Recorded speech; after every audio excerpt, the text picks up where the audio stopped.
Graça e paz, queridos irmãos e irmãs, em Cristo Jesus. Nós vamos ler o livro do Apocalipse, capítulo 1, versículo de número 1, 2 e 3. Revelação de Jesus Cristo, a qual Deus lhe deu para mostrar aos seus servos as coisas que brevemente devem acontecer. E pelo seu anjo as enviou e as notificou a João, seu servo.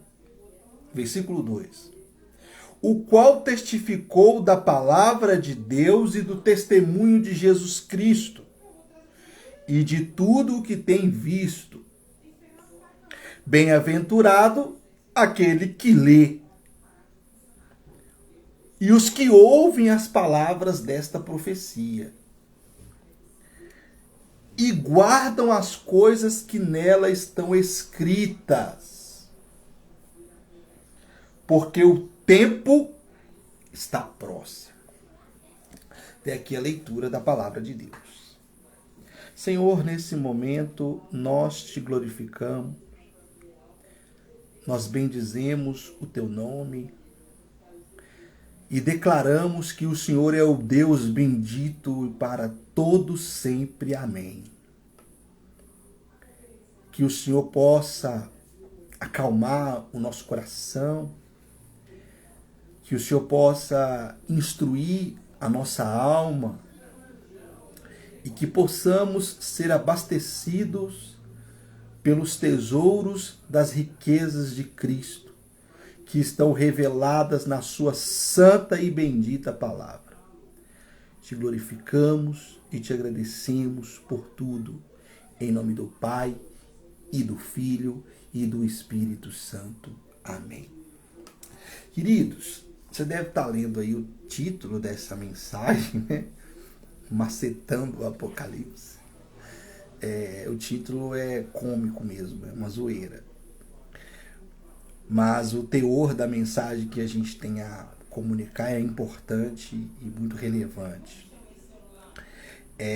Me perguntaram antes de ontem: Israel, você viu que macetaram o Apocalipse? Aí eu olhei para minha amiga, né, ri, né? Você sabia que era uma brincadeira. E falei, eu nem sei o que é macetar. Aí ela falou assim, macetar é você zombar, você... Ela falou algumas coisas. Eu falei, tá, beleza. Mas você não viu o que aconteceu, não? Eu falei, não vi. Aí ela me mostrou um vídeo. Aí o vídeo é esse vídeo que está na internet, que todo mundo viu, que tem duas cantoras, e uma das cantoras fala sobre o Apocalipse. O Apocalipse está chegando, o Apocalipse está vindo. E a outra cantora fala, nós vamos macetar o Apocalipse. Aí ela me perguntou sobre o que eu achava daquilo tudo, assim. Aí perguntou se eu achava que aquelas coisas vinham de Deus e tal. Aí eu disse para ela, olha, na minha opinião, isso não tem nada de Deus. É como se fosse dois bêbados no bar, bebendo, e eles falam coisas e davam macetar isso aí, é uma zoeira, brincadeira, né? E aí eu percebi que algumas pessoas foram falando comigo sobre isso, minha esposa me falou sobre isso, pessoas do trabalho falando sobre isso e tal. Aí eu pensei, eu vou fazer uma mensagem sobre um tema muito importante, que é o valor do livro do Apocalipse, e a razão do livro, e a importância do livro, e o que o livro é, e o que o livro representa, o que o livro significa para nós como igreja. E brincadeiras à parte, tá? Para mim isso é tudo coisa de gente bêbado, tá bom? Brincadeiras à parte, mas eu quero tentar falar um pouco sobre esse livro maravilhoso. É um dos meus livros prediletos da Bíblia. Eu estudei teologia e eu escrevi sobre isso na faculdade de letras na Faculdade de Letras, eu peguei toda a minha pesquisa de pós-graduação e escrevi um texto sobre o Apocalipse, né? Na verdade não é o Apocalipse, eu vou explicar isso daqui a pouco. A escatologia cristã no livro do Hobbit, do Tolkien, o autor do Senhor dos Anéis, né? E estudando isso na época, é um dos estudos meus prediletos da teologia, que é a questão escatológica. A gente aprende algumas coisas e guarda algumas coisas e quer compartilhar essas coisas com os irmãos. A primeira coisa que a gente tem que entender é que o livro do Apocalipse, ele é um livro de Deus transmitido a Jesus Cristo para a igreja. Presta atenção nisso. Tem muita gente que esquece desse detalhe. Revelação de Jesus Cristo, a qual Deus lhe deu para mostrar aos seus servos. Tem muita gente que pega o texto do Apocalipse e pega os 21 flagelos, as trombetas, as taças e os selos, e mostra todas essas profecias e constrói uma espécie de teologia do medo, teologia do terror, e sai jogando na cara das pessoas, dizendo: se você não se arrepender dos seus pecados, olha essas coisas que vão acontecer aqui. Muito crente que faz isso, tá ligado? Isso não é bom, gente. O texto, ele foi dado para nós como igreja sabermos das coisas que vão acontecer brevemente. Não para nos entristecer, não para nos deixar apreensivos com a realidade que virá, mas para nos deixar consolados, porque estamos sendo cônscios de que Jesus Cristo vai julgar toda a realidade, de que Jesus Cristo é o Messias prometido na Escritura. Então o texto do Apocalipse, e aqui o verso 3 vai falar assim: bem-aventurado aquele que lê, e aquele que ouve, e aquele que presta atenção nessas palavras. Bem-aventurado aquele que lê, aquele que ouve. A gente lê o Apocalipse, ouve o Apocalipse, ouve a exposição do Apocalipse, e a gente tem que entender que esse livro é o livro da escola bíblica dominical, é o livro do ensino, é o livro para a gente ler e guardar no coração e saber que em breve Jesus está voltando. Saber as coisas que vão acontecer entre a sua primeira vinda e a sua segunda vinda, entre o seu primeiro advento e o seu segundo advento. Se você é um cristão e ama Jesus e está lendo a Bíblia atentamente, quando você chega no livro de Apocalipse, imagina que você tira o Apocalipse do livro da Bíblia e tenta compreender a revelação de Deus sem ele. Muita coisa fica para trás. Há coisas, há elementos que só aparecem em Gênesis e Apocalipse. Só. Você vai ler Êxodo, Levítico, Número, Deuteronômio. Não vai ter expressões, por exemplo, a árvore da vida. Você só vai ver no livro do Gênesis. Aí você vai ler toda a revelação bíblica, vai compreender a palavra de Deus e não aparece. Só vai aparecer lá no Apocalipse.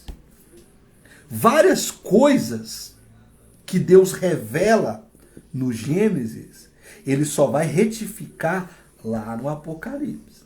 Então é um texto que sem ele, muito da compreensão cristã cai. Não coisas elementares da fé. A gente pode viver a nossa fé sem o texto do Apocalipse. Numa boa.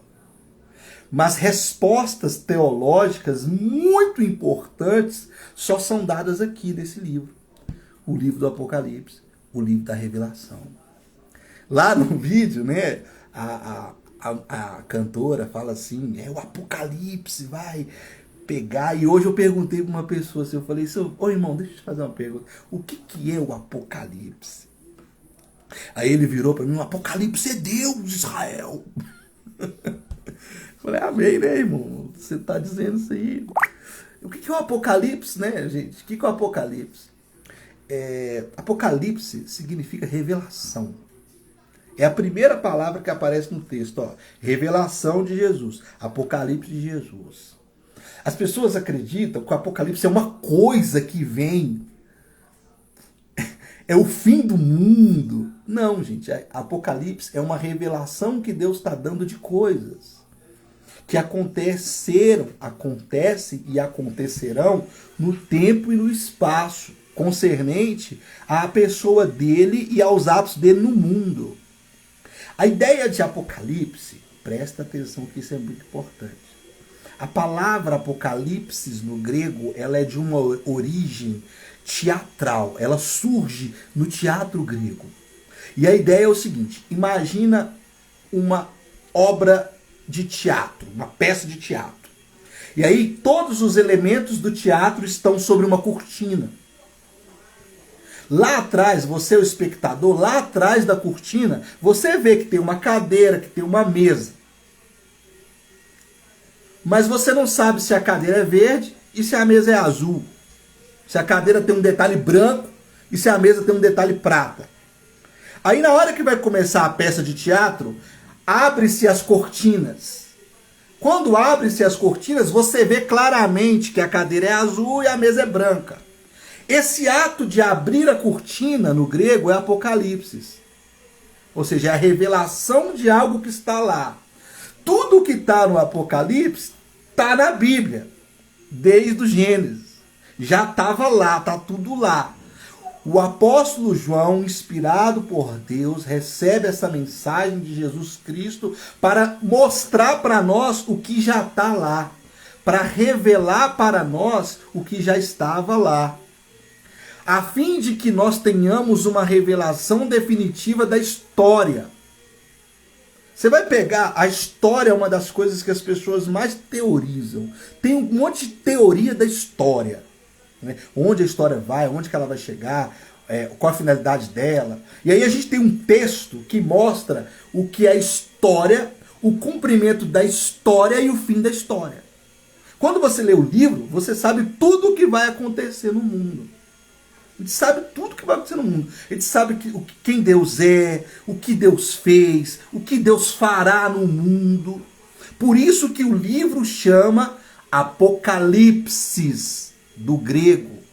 Na tradução, revelação.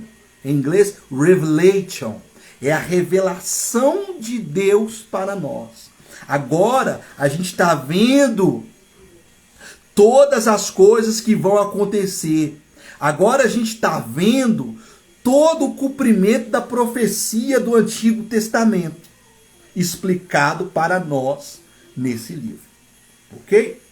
Existe um drama no livro de Apocalipse que fez com que surgisse pelo menos 5 na verdade. Eu vou falar só de 4. 5 escolas de interpretação do livro do Apocalipse. Existem 4 formas clássicas e uma quinta não tão clássica, mas 4 maneiras de você interpretar o texto. O apóstolo ele vai dizer para nós que essas coisas são, eram e virão. O Apocalipse é um livro tridimensional. Ele é um livro que as profecias estão no seu cumprimento no passado do escritor, no presente do escritor e no futuro do escritor. 3 camadas de entendimento do Apocalipse. Por causa disso, surgiram na história do pensamento cristão homens interpretando essas profecias de acordo com 4 escolas teológicas. A primeira delas é aquela que vê o texto com o seu cumprimento no passado. São os preteristas. Os preteristas, eles leem o Apocalipse, olha que legal, essa profecia aqui, essas cartas aqui, olha, tudo isso tem o seu cumprimento em 70 da era cristã. Com a tomada de Jerusalém, a queda de Jerusalém, a destruição de Jerusalém e os impérios romanos que reinavam sobre a época. Se você pegar os manuais de teologia preteristas e ler, você vai falar, cara, faz sentido demais, né? Olha isso aqui. Olha, a queda de Jerusalém pelo imperador. Olha, tá aqui. É só você ler o Apocalipse e ler os livros de história antiga. É só você ler o Apocalipse e ler os livros de história da guerra antiga. Faz todo sentido. Eles encontram a besta que sobe do mar, o anticristo, que é a segunda besta, o falso profeta, que é a terceira besta. Eles encontram, os preteristas, eles encontram base para defender que todo o Apocalipse já se cumpriu. Só existem duas profecias do Apocalipse que não tem como você dizer que não tem um cumprimento, que já teve um cumprimento. É o eclipse total do Sol, isso nunca aconteceu, e a volta de Jesus. Se você falasse que Israel, o que tem que acontecer para Jesus voltar? Nada. Porque o dia que o eclipse do Sol acontecer na sua totalidade, Jesus pode voltar. Jesus pode voltar nessa hora. Aconteceu o eclipse total do Sol, Jesus volta. Então todas as profecias do texto para os preteristas já estão cumpridas. Lá em 70, lá em 100. As inúmeras guerras que aconteceram na região do Crescente Fértil sobre os imperadores romanos em cima de Jerusalém. Você pega lá o cerco de Jerusalém, se você tiver a oportunidade, leia Flávio Joséfos. É um livro maravilhoso. Eu tive a oportunidade de ler, eu li o livro em um mês na época. Um livro de aproximadamente 1.500 páginas. Eu li o livro em 30 dias, porque a leitura é gostosa demais. Você vai lendo assim, você vai vendo, olha, isso aqui é Apocalipse puro. Tudo isso aqui está profetizado. Faz sentido. Eu não creio nisso. Eu creio que as profecias vão se cumprir no futuro. Mas se você lê a interpretação dessa galera, faz todo sentido. Tudo ali se cumpriu. Nero é uma figura clara do anticristo. Clara do anticristo.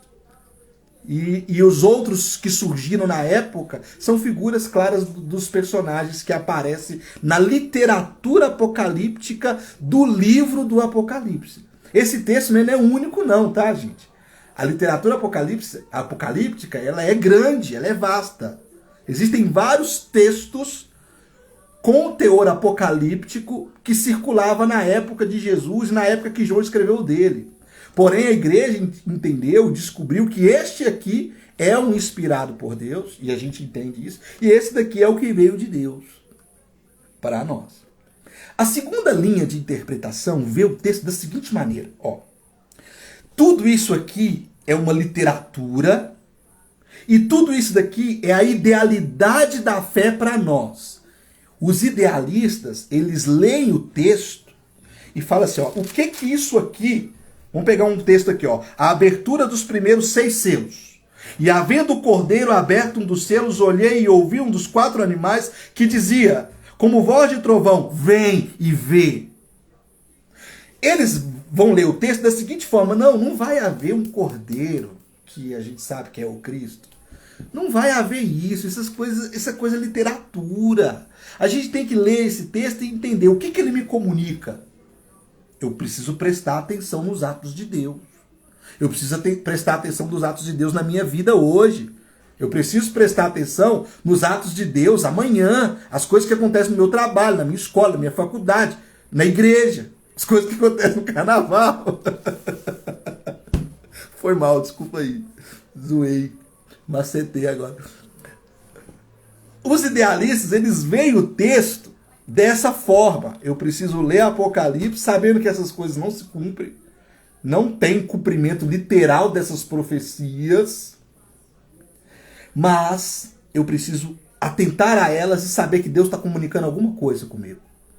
É a interpretação idealista. A terceira linha é a interpretação futurista. O futurista... Está havendo um efeito na sua voz, às vezes, quando você fala, o que está acontecendo? Deve ser alguma interferência aí. Obrigado. Paz, meu querido. Um beijo para você. Os futuristas, eles entendem da seguinte maneira, tudo isso daqui vai se cumprir no futuro. Vai. Haverá uma grande tribulação que há de vir sobre o mundo todo. Haverá um falso profeta que vai enganar o povo de Israel. Haverá um anticristo literal que virá sobre o mundo. Essa besta aqui de Apocalipse 13, ela vem. Então, o futurista, ele olha para o texto e entende que esses eventos vão acontecer em breve. Os futuristas, eles ganharam muita voz em 1948, quando Israel se tornou nação.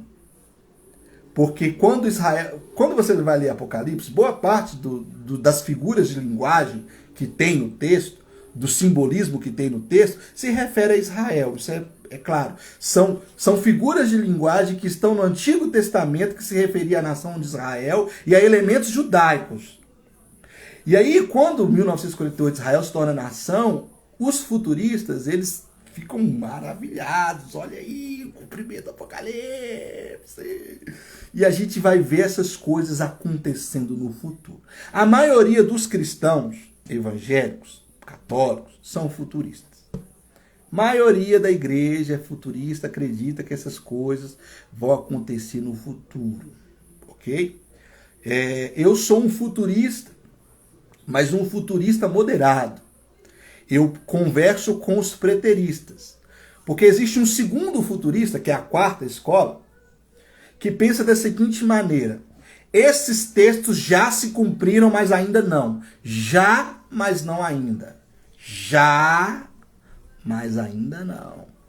Tem o seu cumprimento parcial, mas terá o seu cumprimento pleno no futuro. Tá entendendo? Vamos dar um exemplo de uma profecia cumprida já, mas não ainda, lá no Novo Testamento. Miqueias capítulo 5, versículo 2. Né? Fala assim: do Egito chamei o meu filho. Quando Mateus leu Miqueias, ele falou assim: olha, do Egito chamei o meu filho. Está se referindo a Jesus que saiu do Egito. Mas se você interpretar o texto do jeito que Miqueias colocou, do Egito chamei o meu filho, ele está falando do chamado de Israel do Egito. Israel estava no Egito e Deus chamou Israel para ser uma nação. Entende?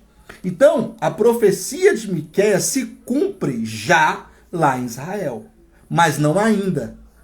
A plenitude dessa profecia se cumpre quando Jesus vem. Então já Deus chamando Israel, mas ainda não. E aí quando Jesus vem e Deus chama Jesus do Egito, porque Jesus volta do Egito, ele tem o seu cumprimento pleno. Ok? Então essa é a quarta interpretação. A quinta linha de interpretação, eu não gosto muito dela não, mas eu vou falar porque tem que falar, né? São os históricos. Os históricos pensam assim, ó: os eventos do Apocalipse são eventos da história da humanidade. O texto do Apocalipse conta sobre coisas que vão acontecer na história do mundo, de modo cronológico. Quem divulgou muito a interpretação historicista do Apocalipse é o pessoal da Adventista do Sétimo Dia, que a gente já falou aqui que é seita, né? Os adventistas, eles têm uma leitura do Apocalipse historicista. Eles veem esses profecias como eventos históricos, muito bem delineados para a nossa vida. Essa é a interpretação deles. Então, é 5 linhas. Ou você é um preterista, ou você é um idealista, ou você é um historicista, ou você é um futurista, ou você é um futurista não dispensacionalista. São 2 tipos de futurista. Tá bom? E com isso a gente encerra a nossa mensagem. Queria dizer para você algumas coisas, alguns conselhos. Tudo que a gente tem de Apocalipse é teoria. A gente acredita que vai ser assim. Pode ser que nós estejamos errados nas nossas teorias. Na década de 2000, aqui no Brasil, surgiram uns filmes chamados Deixados para Trás.